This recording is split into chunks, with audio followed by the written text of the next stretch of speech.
By a show of hands, how many of you remember being a kid and pretending to be a wizard, a fairy, a soldier, a superhero, or at least someone with extraordinary powers beyond your own?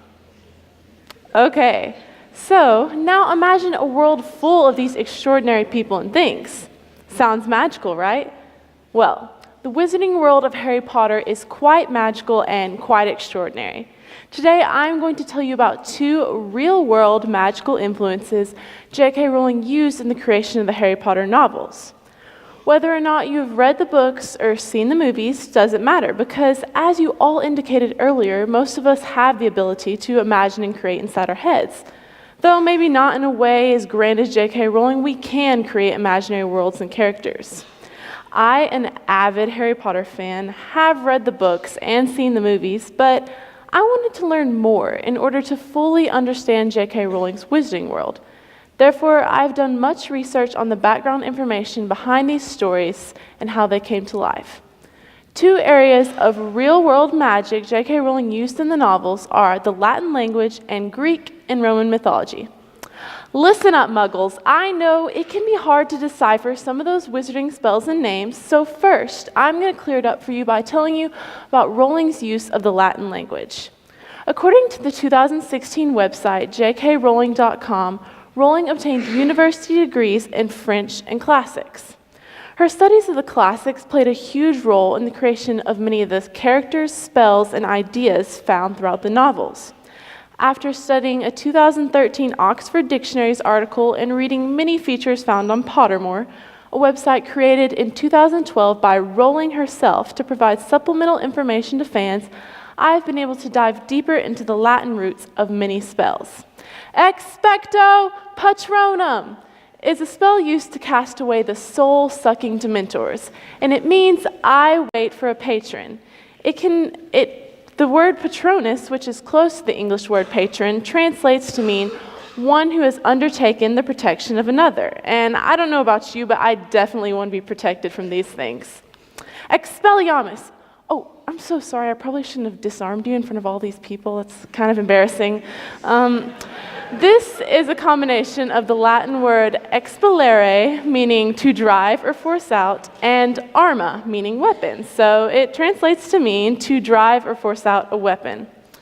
Wingardium Leviosa is a levitation spell. It's a creative twist of the English word wing, arduus, meaning steep, and levo, to lift. In addition to spells, many character names are also given deeper meaning through the Latin language. In two Pottermore articles, the names of Severus Snape, Remus Lupin, and Bellatrix Lestrange are given further explanation. Severus means severe or serious, and Professor Severus Snape is very serious and often quite intimidating. Lupin comes from the word lupinus, which means of a wolf, and Professor Remus Lupin is a werewolf. Bellatrix means a female warrior, and who is more fierce in battles than Bellatrix Lestrange? Okay, Muggles, now you know a little bit about the real-world magic of the Latin language. I'm going to tell you about Rowling's use of Greek and Roman mythology. There are a multitude of magical creatures found in the wizarding world, and many of which can also be found in stories of Greek and Roman mythology. There are the more obvious ones like centaurs, werewolves, dragons, and unicorns, but some creatures have a more obscure mythological background. A Pottermore article describes creatures whose names are rooted in Greek and Roman mythology, two of which are Fluffy the three-headed dog and Fawkes the phoenix. There is a Greek hound named Cerberus who sits and guards the gates of the underworld. In one story, Orpheus uses music to lull Cerberus asleep in order to sneak into hell and rescue his lover. This is similar to how Fluffy the three-headed dog sits and guards the trap door that leads to the alleged Sorcerer's Stone, and the only way to get past him is by, of course, putting him to sleep with music. Phoenixes are one of the most enduring creatures of mythology and can be found in stories throughout many different cultures, but they are portrayed similarly to Fawkes the phoenix in Greek and Roman mythology, with red and gold feathers, eagle-like bodies, and of course burning up, then rising from their own ashes. In addition to magical creatures, many character names are also rooted in ancient mythology. Signe Cohen of the University of Missouri explains that the professors Minerva McGonagall and Pomona Sprout have symbolic names.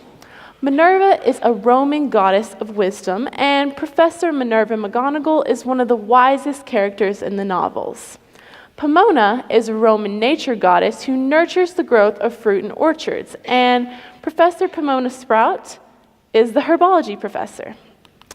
In conclusion, Muggles, you have now learned about two real-world magical influences J.K. Rowling used to create the Harry Potter novels, which are the Latin language used in the creation of many spells and characters, and Greek and Roman mythology used in the creation of many creatures and characters.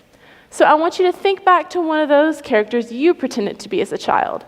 That character was most likely influenced by TV shows, movies, books, or other media. Just like J.K. Rowling, you too were inspired by a little bit of real-world magic. Thank you.